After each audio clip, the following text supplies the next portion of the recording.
The second you finally feel like you figured out your little one's schedule, they change it. One of the truest motherhood truths that there are, right? Like, it is so hard.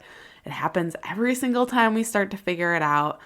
And especially when you're trying to be consistent with things like working out and sleeping and eating well and other habits that just make you feel more like you, it can be really frustrating. So what I want to do in this episode is give you 3 simple things that you can do so that what feels like constant change doesn't throw you off your consistency game, because that's what we're all about.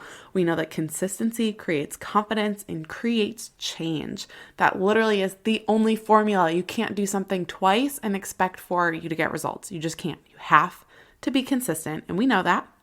So we're going to focus on that today, how to stay consistent when things are constantly changing with your schedule. That way you can stay on track with what you're working towards in your journey. Let's go.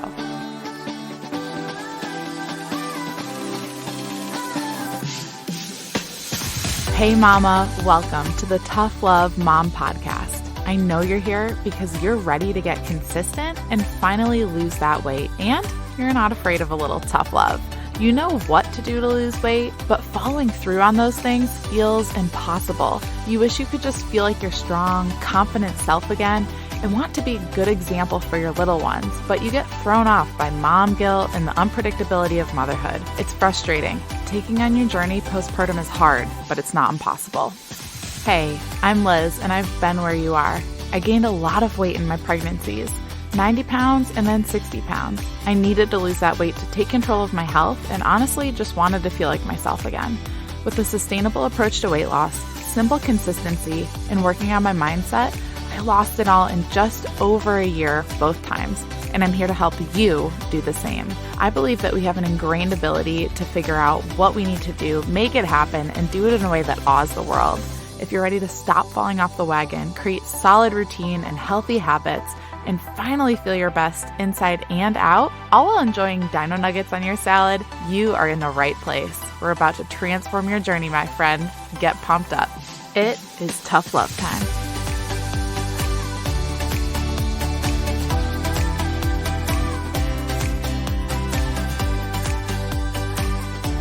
Before we get into this, I have super exciting news. My whole heart in doing this podcast, and I know you know this, but it's to dive deeper into topics because, to be honest, social media is just like a shallow scratch of the surface and I just want to go deeper on these things and give you what you actually need with things like mindset and habits on this postpartum journey. And while I do still, for now, love sharing on social media, I did want a solid way off of social media to connect with and pour into you. So aside from this podcast where I get to be in your ears and encourage you and equip you, I also started a brand new free text list. So once a week, you will literally get a dose of tough love via text. I'm just going to shoot you a little text, a little tough love from me personally. So if you want to get that tough love on a weekly basis, just a little spurt of encouragement to keep you going, to keep you motivated, to keep you just working towards what you're working towards and get it at the right time, exactly when you need it, I want you to text tough love, 2 words, to 205-809-7300. It'll just be a quick hit of encouragement and, dare I say, motivation to pick you back up and keep you going. And motherhood can just get really lonely sometimes. So when I shoot you those words of encouragement, I just wanted to light a little fire under your butt to keep you on the path to where you're going and remind you that you're not alone in the struggle that you're facing. So all you got to do is text tough love, that's 2 words, 2 separate words, tough love, to 205-809-7300. Okay? Can't wait to chat. Okay, time to dive into the constantly changing schedules. Ugh, they frustrated me so much that first year with both of my boys. No joke. I'm pretty sure, I've said this before, but I'm pretty sure I've worked out every single time of day possible. I mean, 4 a.m., 2 p.m., 7 p.m., 9 a.m., 6 a.m. I mean, every single time slot that you could possibly, logically work out during the day, I probably started a workout at that time of day. That first year with both of my boys, because it literally felt like the second I figured out their routine, they would change it. in especially those first 12 months. I mean, if you're within a year postpartum, just know that you are not alone in that. And it is draining. It totally is. And it's difficult to navigate that because you're constantly pivoting and having to make decisions in the moment of when you're going to do what. And that's exhausting. So just know that it's very common and it is really tough, but you're growing through that when you solve problems as you're navigating that. So I just want to equip you a little bit more today so you can solve those problems a little bit easier.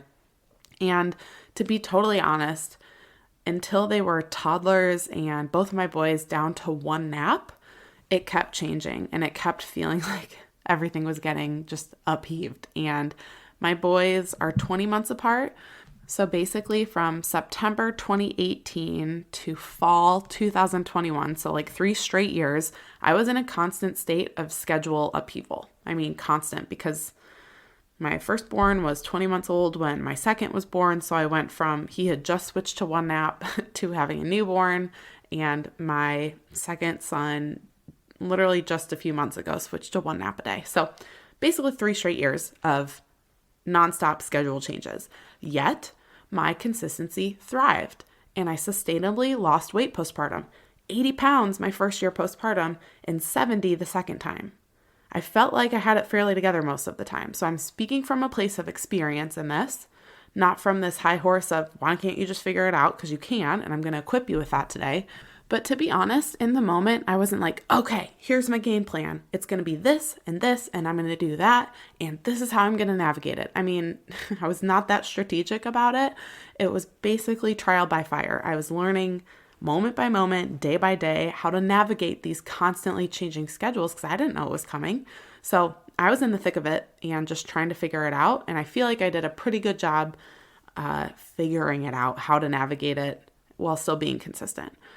And reflecting back on basically 3 years of trial by fire, learning how to navigate this and staying consistent amidst all those changes, these are the things that stood out that helped me the most.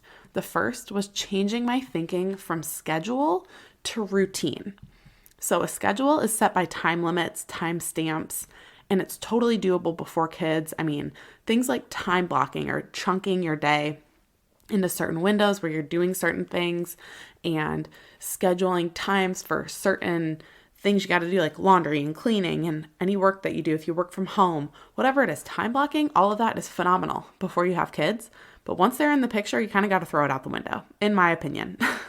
I think it's trash. I don't think it's doable when you have kids, when they're like really little and their schedule is constantly changing. It's just not as feasible until they get into a consistent, predictable routine. And for both my boys, their routines were not very predictable the first year. So instead of thinking of your life in a schedule, I want you to shift into routine-based thinking. A routine is just a step-by-step process, pretty much. So, for example, think of your little one's bedtime routine. Ours, in our household, it's eat dinner, clean up toys, take a bath some nights, brush teeth, pajamas, read, pray, go to bed. Sounds kind of long, but it's like a maybe 1 hour process: dinner, clean up, bath, brush teeth, PJs, read, pray, bed. Okay, that's like my boys' bedtime routine. It always has been, but it's a step-by-step process. We just go through that order. It's predictable. They know what to expect, but there's no timestamps on it. We might start at 6. We might start at 7. We might start at 5. I mean, our boys do go to bed within like an hour window. We're not talking about bedtime stuff here, but you get the picture. It's a step-by-step process that happens around the same time of day. So what is the process? What is the routine of your day? What is the order that you guys take things on from wake up to sleep? There's likely some sort of pattern, and if there's not, I want you to figure out a rough draft of one of your days and start putting some repetitiveness, letting that happen, because as humans, and as much as you're like, no, I'm spontaneous, I'm going to bucket this. That's how my husband is. He's much more spontaneous. I'm much more structured. So he kind of bucks at this, but it is human nature to thrive in structure. We do crave structure. We do not do well in chaos. We do not do well in unpredictability overall. I'm not saying spontaneity is bad. I'm just saying, as humans, we do crave some structure. So figure out what your routine is, aka that step-by-step of your day. whatever routine is pretty much common for you, and it can be very broad and very generic, and just stick to that until it needs to change, until it needs to shift a little bit. And that means you're not working out at 100 different times of day every other day. You're not working out at 9 a.m. one day and 2 p.m. the next day and 4 a.m. the next day and 9 p.m. the next day. You're a fairly consistent time of day. It's like, okay, on Monday, Wednesday, Friday, I have to do it early in the morning, maybe because you have to leave the house at a certain time, but then Tuesdays and Thursdays, you can do it mid-afternoon. Okay, that's your routine.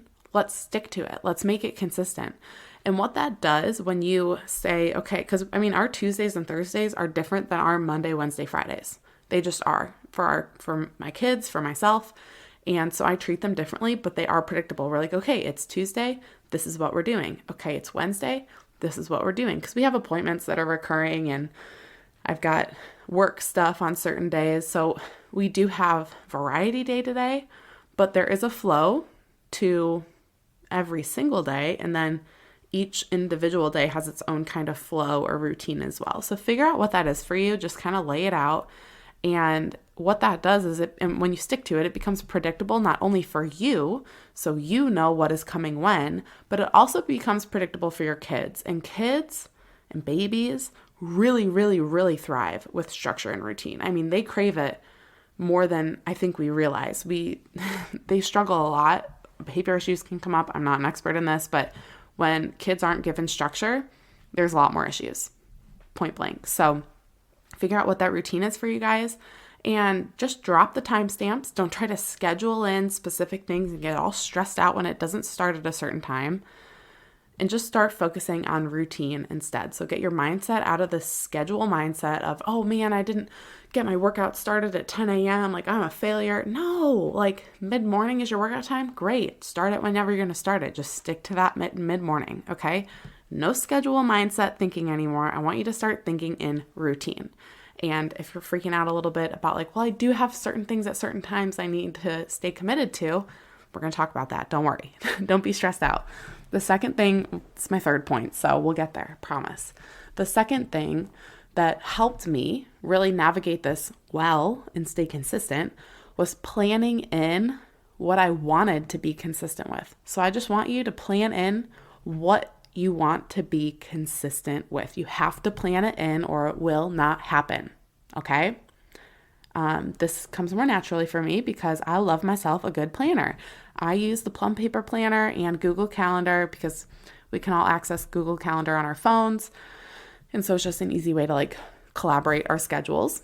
But Plum Paper is the physical one that I use where I write everything in. You can get a discount on it if you fill out there's like a link below for it. And I think you get like 10% off, something like that. So it's great. It's customizable. I love it. But looking back, I realized how huge of a role planning in what I wanted to be consistent with, how huge of a role that played for me when it came to consistency with working out, nutrition, and still prioritizing the other areas of my life. Like, you know how sometimes, okay, when you start new habits with like working out more consistently and you want to start cleaning up your nutrition, it feels like this extra load that you have to carry this, and it will for a little while feel like you have to put more effort into doing it, but it shouldn't feel like an extra item on your to-do list forever. And if you're not planning it in, it's going to feel that way. So you don't have to rely on timestamps for these habits, okay? In a lot of situations, you do need set times, appointments, church, whatever else. If you work, you might need to do your workout at a certain time. So plan those in, like do pencil in specific times if you have things at specific times. But once you do that, once you're like, okay, I have to be at work. Maybe you work outside the home from 8 to 3, or maybe like I had a coffee thing on Monday at 9:30. So I had to be there. I put 9:30 on my calendar. But when I do that, when I put those things in place and then look at my week, it's so much easier. It's so much easier to see where I can fit everything else. Naps, like I can see where the naps are going to work out. Okay, I might need to start nap time a little earlier one day because I've got a call at a certain time. You can see when you can cook a meal at home or when you might need to prep it ahead of time because you might be super busy that night, right? And then you're not going through the drive-thru. You can see when you're going to have to be driving and how much time you're going to have to factor in for commuting, when you can run errands, and guess what else you can fit in when you can see where it can fit in? A workout. Okay. Not only can you plan in which part of the day that you can take that on. So that's like part one is saying, okay, when can I take this on? When can I meal prep? When can I go run some errands? When can I work out? When can I spend some time journaling or taking a nap? Like whatever it is you need for yourself. When you plan your week out, you can find those gaps of time because they're there. Promise me. Unless you watch 8 hours of Netflix a day, which I pray to God you aren't because that is not good for you. Okay. But once you do that, you can see when they'll fit in. But the other part of this is that you can also plan in what you'll be doing. And this is more specific to working out. And a sub point to this is to have something simple to follow instead of having like workout wise, instead of having to decide each day what you're going to do for your workout. Because every single time you make a decision, every single time, you are expending decision energy. And so if you're having to decide, okay, now's a good time for me to work out, and you like decide that in the moment, and then you also have to decide what you're going to do to work out, and then like put on top of that, you got to decide what you're going to wear for your workout. That's 3 things you're spending decision energy on and at one time. And all 3 of those can be knocked out by planning ahead, deciding ahead of time when you're going to fit your workout in, deciding ahead of time what workout you're going to do, and laying your clothes out. Boom. You're not spending any decision energy. And you know what that does is later in the day, a lot of times, like I'm not calling you out because I think a lot of us fall victim to this, but like mid-afternoon and then after dinner are very weak points for women when it comes to food because we're kind of exhausted. We're kind of spent. And guess what we're spent? Our decision energy is spent because we make decisions all day for not just ourselves, but everyone else.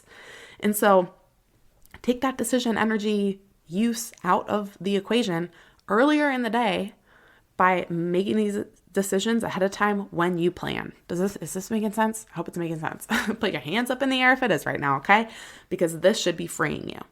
This should be making it. It's gonna when you get better and more consistent in one area, like planning your week, this is how it spills over into all the other areas. Are you starting to see that? It's life-changing. It is life-changing. So start doing it. I wish I could just shake you and be like, start doing it. It really will free you. So stop expending that decision energy multiple times by deciding what you're going to do and when you're going to do it, and lay your clothes out. Bonus tip there.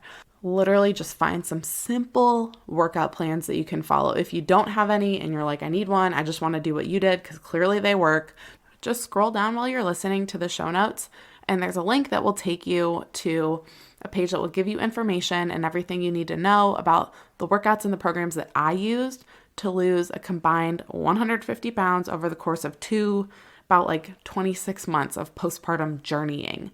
But again, keeping that decision energy reserved for more important things is key. So plan your days and your weeks, plan which workouts you're going to do on which days, and estimate. You don't have to give a specific time. Remember, drop the timestamps, but estimate what time of day they'll fit in.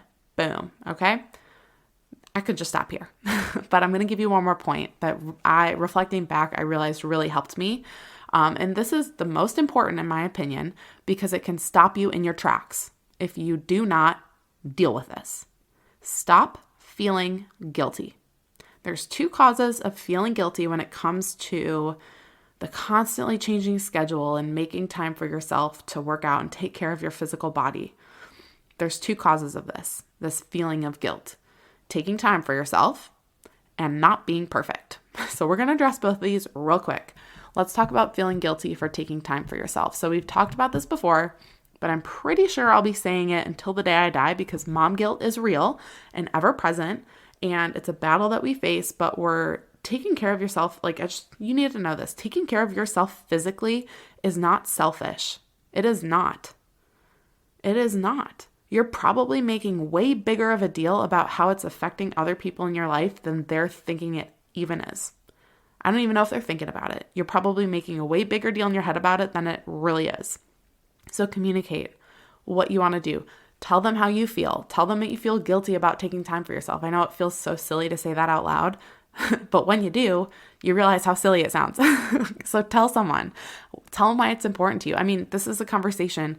If you're feeling guilty about the time because it's going to affect your husband or your kids, talk to them. Those are the people you need to talk to about this. Okay.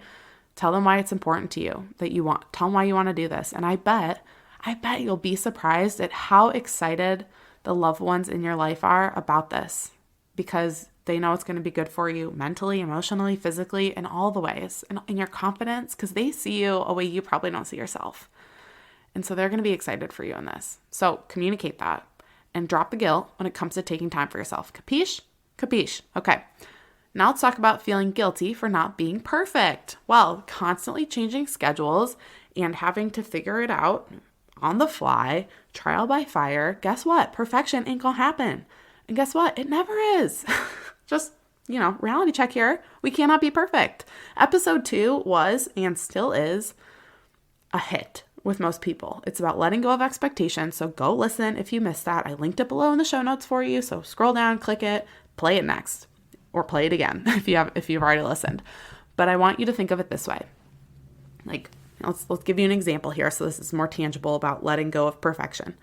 I'm guessing that you've allowed your expectations to wane in certain areas since becoming a mom. I totally did. Wardrobe, doing your hair, washing your hair, showering.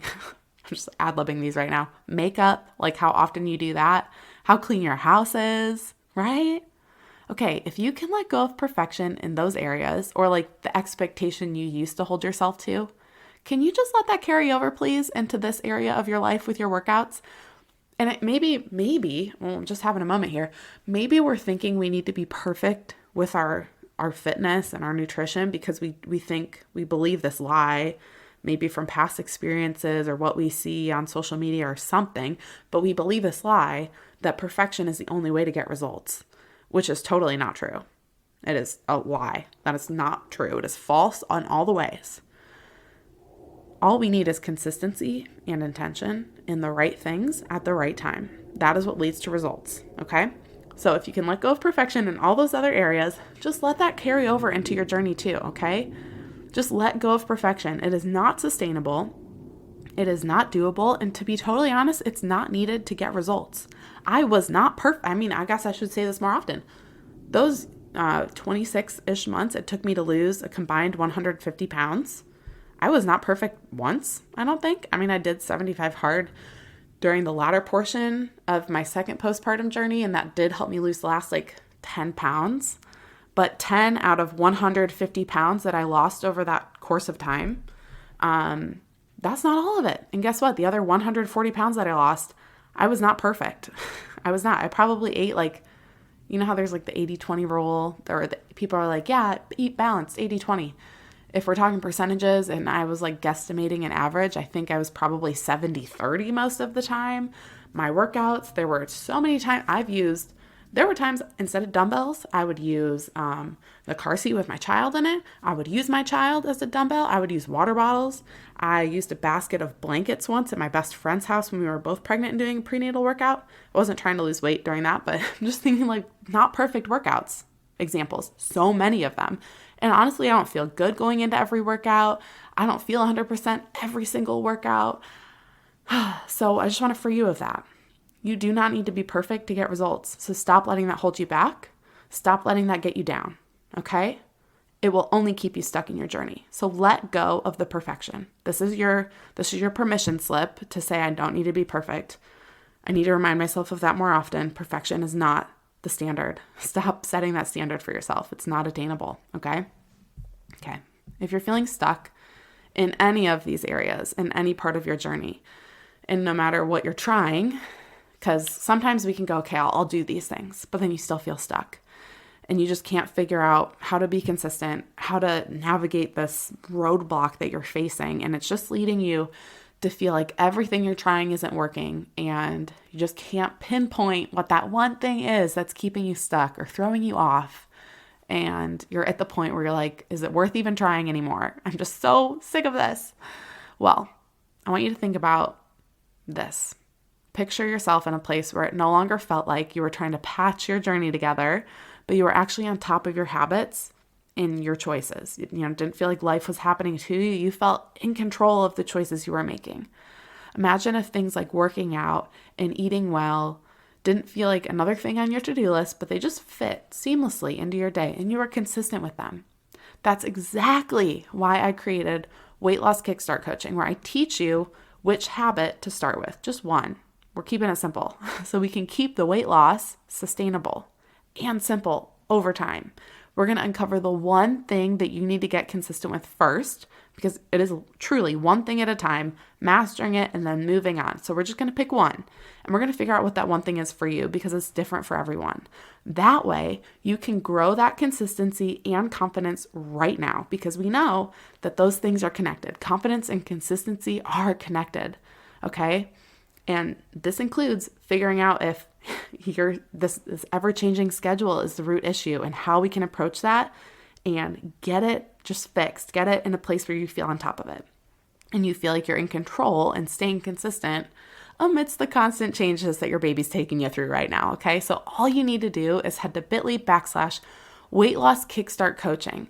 So bit.ly/weight loss kickstart coaching, or you can head to the link below because I'll put it there too for you. I'm one of those people that just scrolls down and clicks it. I ain't trying to type it in. So go ahead and book one of those because it's time for you to get consistent in the right habit right now. So you can build on that and finally start feeling confident and like you're on top of the day-to-day while you lose that weight, not when you get to that point that you want to be at, right? It can happen right now. Stop trying to figure this all out by yourself. I'm here to help, okay? Again, that's bit.ly, so bit.ly/weight loss kickstart coaching, and I cannot wait to see you there. Before you go, thank you for spending this time with me on the Tough Love Mom podcast. If this episode encouraged you in any way, the number one way you can thank me is to leave a review letting me know how the show has impacted you. Then send this episode to another mom friend, or take a screenshot, post it on social media, and tag me so I can personally thank you for helping me on this journey to impact thousands of moms. I'm so grateful to be on this journey with you, sister. Until next time, get after it.